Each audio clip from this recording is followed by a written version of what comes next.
Hi, it's Josh, your Goth fragrance bestie, and in the month of July I wore 47 fragrances and smelled about 158. So I figured what was a good way to summarize the month perfume-wise other than a top 10. So these are the best things I wore and smelled in the month of July. If you didn't attend my lives, I was able to smell the entire J-Scent Discovery set. And coming in at number 10 is J-Scent's Lemon and Honey. It was a really unexpected perfume in my repertoire. It's this comforting scent memory of the citron tea at my local Korean bakery. It's a really lovely profile for honey without being overbearing or cloying. Number 9, we have Wolf Brothers Goat. A rough and tumble of a fragrance that I really loved when I first sniffed it in London, and then I loved even more getting to wear it. The lactonic facets really keep these wild animalics and earthy tones in the shape of something masculine and fascinating. Thoroughly enjoy Wolf. In number 8, we have Fzotic's Soft Focus.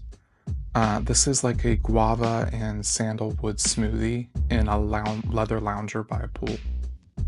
It's a really great summer release and has become one of my favorite guava perfumes. In number 7, we have Gallivant Brooklyn. My initial impression was opening a can of Diet Coke. However, it's not really actually soda. It's this fizzy, effervescent citrus musk that really brings a sense of whimsy and fun to an otherwise familiar scent. You can check out my Gallivant review. In number 6, we have Idol's Tracelessness. This is the only fragrance that I wore before July, but it is the ultimate solar fragrance in my cabinet. It's a must-wear in the summer heat. They describe it as a light switch for the sun, and I absolutely think that's true. It's an easy wear. It was a lovely gift from the brand, and I keep reaching for it because it is just perfect. Number 5 is Notre-Dame 15/4/2019. If you saw that I was gifted the Revelation box by Filippo Sorcinelli, you probably aren't surprised that Filippo would make this list. This is one of the 3 perfumes in the box that made me cry. There is a scent imagery of walking into a gutted church and seeing sky where once was stone that was just so incredibly powerful.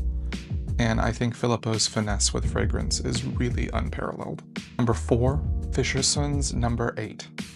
Childhood summer in a bottle, if your childhoods were spent in Iceland, I suppose. It's this really delightful and unique take on a summer scent. The rhubarb and asphalt leave a really lasting impression that I wore for hours and just loved. Wore this repeatedly and wore it out. Number 3 is WILE's Bare Sentient Nocturne. This was a latecomer to my collection. I actually only got it on the 31st, but immediately put it on. It is lush, dark, sweet green leaves in the moonlight with like glimpses of slick, sun-kissed skin kind of among them. I find it very alluring and seductive. It reminds me of summer resorts, pool party dalliances, and looking to take someone home for the evening.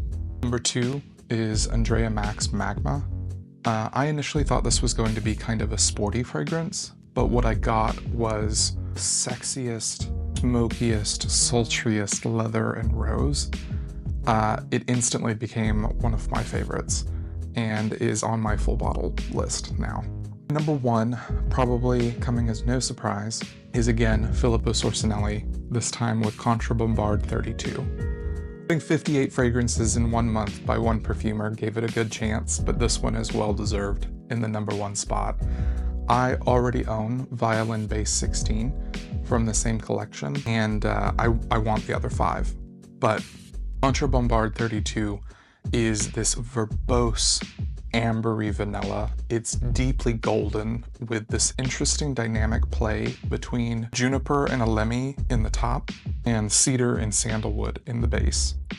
It really quickly registered as like one of my favorite vanillas of all time, and I just could not get enough of it. I wore the entire sample in 2 days. So yeah, you know, as a fragrance collector and kind of connoisseur, I have sampled a lot of fragrances, and sometimes it can be hard to articulate or make videos for every single one of them, but I thought highlighting the top 10 things I smelled in 1 month would be an interesting video. I hope you enjoyed, and if you did, comment and let me know what your top 10 were. Let me know if you like any of these fragrances, or if there's something I should make sure I check out for August. I'm Josh, your Goth Fragrance Bestie, and I'll see you next time. Bye.